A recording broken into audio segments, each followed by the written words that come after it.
Surface tension. Now let us discuss the excess of pressure inside a liquid drop. Consider a liquid drop of radius r, and this A, B, C, D is a plane which is intersecting into two parts. So consider a spherical liquid drop of radius r. The molecules near the surface of drop experience a resultant pull inward due to surface tension. Thus the pressure inside the drop must be greater than the pressure outside. So in all the liquid drops or bubbles, the inside pressure will be more than that of the outside pressure. So the excess of pressure depends upon the surface tension of the liquid and the radius of the drop. Imagine the drop to be divided into two equal hemispheres by the horizontal plane ABCD. Let inside pressure equal to P1 and outside pressure equal to P2. What is a thrust?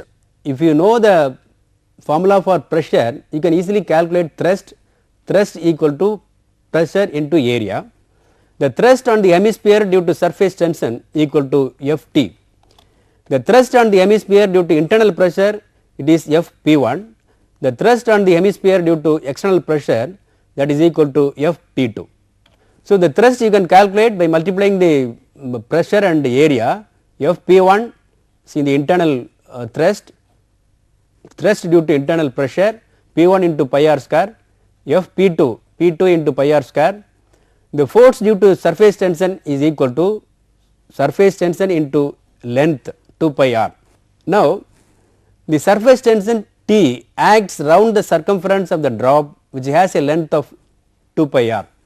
Always the surface tension will act along the length, that is the circumference, that is 2 pi r. For the equilibrium of the upper hemisphere, the forces must be equal, that is the force due to surface tension plus force due to outer pressure and force due to internal pressure.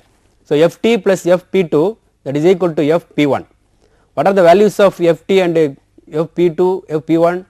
T into 2 pi r plus P2 into pi r square, that is equal to P1 pi r square. If you simplify this, P1 minus P2 equal to 2T by r, or let P1 minus P2 equal to P, that is equal to 2T by r.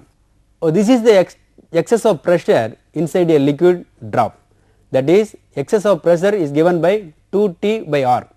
So it depends on surface tension and radius. So the pressure is inversely proportional to the radius of the drop. Let us discuss the excess of pressure inside a soap bubble. Soap bubble has two surfaces, free surfaces, inside surface, outside surface. Therefore a soap bubble has two liquid surfaces in contact with air, one inside the bubble and other outside the bubble.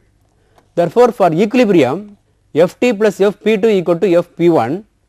Here instead of 2 pi r in the liquid drop, you substitute T into 4 pi r, other things are remaining same.